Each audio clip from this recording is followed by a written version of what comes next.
Assalamualaikum warahmatullahi wabarakatuh. Bagaimana kabarnya anak-anak semuanya? Semoga kita diberikan kesehatan oleh Allah Subhanahu wa taala. Oke, semangat dalam belajar. Sebelum kita memulai pembelajaran pada kesempatan ini, marilah kita berdoa kepada Allah Subhanahu wa taala. Semoga pembelajaran kita diberikan kelancaran dan semoga kalian juga bisa dapat mengimplementasikan pembelajaran hari ini dalam kehidupan sehari-hari. Oke, baiklah. Berdoa di dalam hati semuanya, berdoa mulai. Berdoa selesai. Nah, kemarin kalian sudah mempelajari materi tentang bagaimana sejarah perumusan Pancasila sebagai dasar negara. Kemarin kalian sudah menonton 2 video. Video yang pertama tentang bagaimana sejarah penjajahan Jepang di Indonesia. Terus video yang kedua, bagaimana proses pembentukan Badan Penyelidik Usaha-Usaha Persiapan Kemerdekaan Indonesia atau BPUPKI.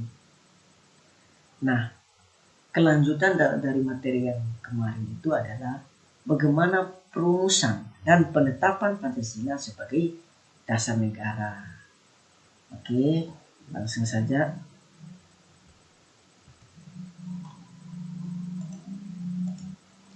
Nah, coba kalian perhatikan gambar berikut ini. Ini adalah suasana sidang BPUPKI pada tahun 1945 pada saat itu.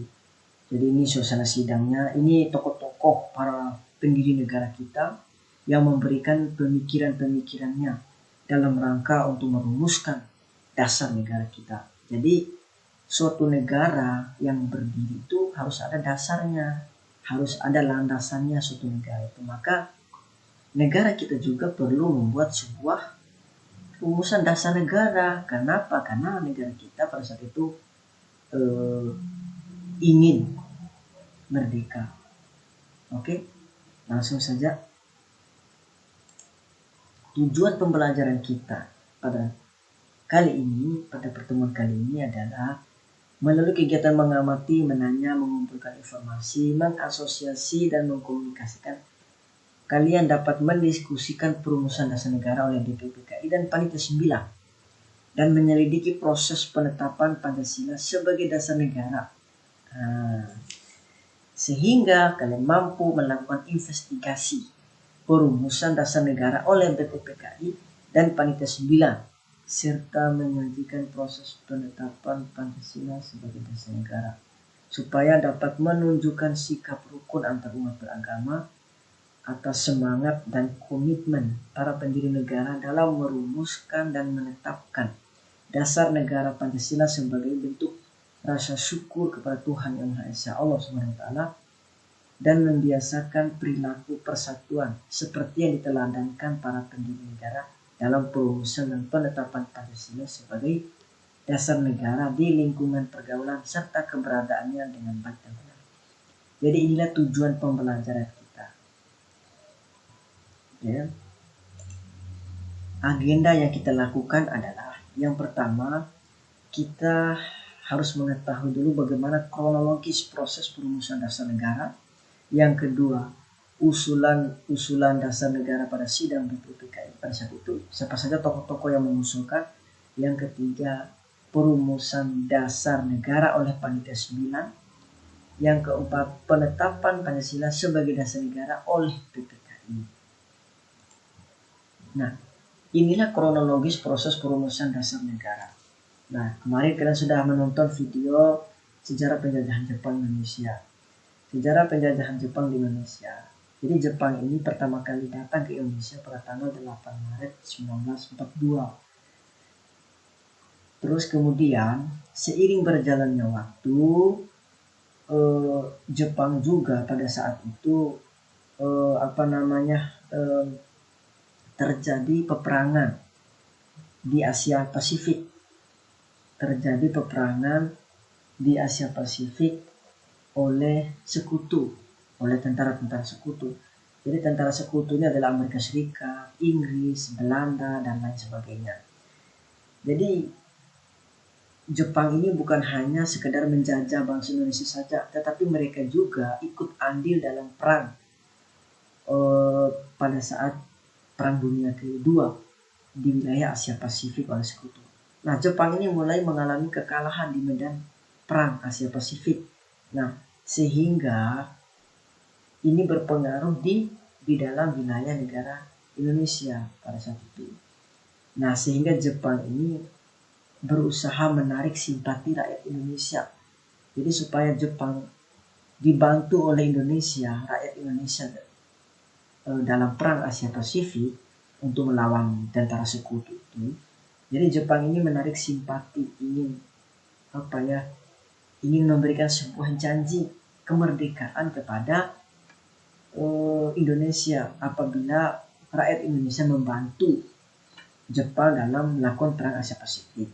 Nah, realisasi dari janji Jepang itu adalah membentuk BPUPKI Dokuritsu Jubi Kosakai pada tanggal 1 Maret 1945. Sehingga BPUPKI ini diresmikan pada tanggal 28 April 1945. Nah, dengan diketuai oleh Dr. Kanjeng Raden Tumenggung dan diwakili oleh Raden Panji Suroso, ini perwakilan Indonesia, dan Ichibangase Yosho, perwakilan dari Jepang. Jadi BPUPKI ini terdiri dari 62 anggota. 62 anggota berasal dari Indonesia dan 7 orang anggota lainnya berasal dari perwakilan Jepang. BPUPKI ini melaksanakan 2 kali sidang. Sidang pertama pada tanggal 29 Mei sampai 1 Juni 1945 membahas dasar negara, sedangkan sidang kedua 10 sampai 17 Juli 1945 membahas rancangan undang-undang dasar. Sidang BPUPKI ini dilaksanakan di Gedung Chuo Sang-in. Sekarang namanya Gedung Pancasila. Jadi inilah kronologis proses perumusan dasar negara. Nah, usulan dasar negara pada sidang pertama BPUPKI. Nah, usulan yang pertama itu berasal dari Mr. Muhammad Yamin yang disampaikan secara lisan bahwa dasar negara Indonesia itu yang pertama peri kebangsaan, yang kedua itu peri kemanusiaan, yang ketiga peri ketuhanan, yang keempat peri kerakyatan, dan yang kelima kesejahteraan rakyat. Nah, ini usulan Muhammad Yamin secara lisan pada tanggal 29 Mei 1945. Terus usulan Mr. Muhammad Yamin secara tulisan pada tanggal 29 Mei 1945. Yang pertama ketuhanan yang Maha Esa, yang kedua kebangsaan persatuan Indonesia, yang ketiga rasa kemanusiaan yang adil dan beradab, yang keempat kerakyatan yang dipimpin oleh hikmat kebijaksanaan dalam permusyawaratan perwakilan, yang kelima keadilan sosial bagi seluruh rakyat Indonesia. Ini usulan Mr. Muhammad Yamin secara tulisan pada tanggal 29 Mei 1945. Terus usulan selanjutnya disampaikan oleh Profesor Dr. Supomo pada tanggal 31 Mei 1945. Yang pertama persatuan, yang kedua kekeluargaan, yang ketiga keseimbangan lahir dan batin, yang keempat musyawarah, dan yang kelima keadilan. Ini usulan yang ketiga dari Insinyur Soekarno pada tanggal 1 Juli 1945. Nasionalisme atau kebangsaan Indonesia, yang kedua internasionalisme atau peri kemanusiaan, yang ketiga mufakat atau demokrasi, yang keempat kesejahteraan sosial, yang kelima ketuhanan yang berkebudayaan. Jadi inilah usulan-usulan dari para tokoh. Kemudian sidang pertama BPUPKI belum mencapai kesepakatan tentang rumusan dasar negara Indonesia karena banyak sekali usulan-usulan yang masuk, jadi belum adanya kesepakatan yang mana yang harus diambil dari semua usulan-usulan itu. Sehingga pada akhirnya dibentuklah panitia kecil yang namanya Panitia 9. Panitia 9 adalah kelompok yang dibentuk pada tanggal 1 Juni 1945. Diambil dari suatu panitia kecil ketika sidang pertama BPUPKI. Panitia 9 dibentuk setelah Insinyur Soekarno memberikan rumusan Pancasila. Nah, perumusan dasar negara oleh Panitia 9. Nah, inilah anggota Panitia 9 itu. Jadi Panitia 9 itu adalah berjumlah 9 orang. Yang pertama Insinyur Soekarno sebagai ketua, Dr. Andes Muhammad Hatta sebagai wakil ketua, Mr. A.A. Marani sebagai anggota, Abdul Kahar Muzakir sebagai anggota, Abi Kusno Cokrosuyoso sebagai anggota, Haji Agus Salim sebagai anggota, Mr. Ahmad Subarjo sebagai anggota, Mr. Muhammad Yamin sebagai anggota, dan Kiai Haji Wahid Hashim sebagai anggota. Nah, pada tanggal 22 Juni 1945, Panitia 9 merumuskan dasar negara Indonesia yang dikenal dengan istilah Piagam Jakarta atau Jakarta Charter. Yang dimana hasil rumusan itu yang pertama adalah ketuhanan dengan kewajiban menjalankan syariat Islam bagi pemeluknya, kemanusiaan yang adil dan beradab, persatuan Indonesia, kerakyatan yang dipimpin oleh hikmat kebijaksanaan dalam permusyawaratan perwakilan, 5. Keadilan sosial bagi seluruh Indonesia. Jadi ini rumusan dasar negara pada Piagam Jakarta. Nah, akan tetapi ada sekelompok masyarakat Indonesia di bagian timur yang menolak sila pertama dari rumusan Piagam Jakarta. Kenapa?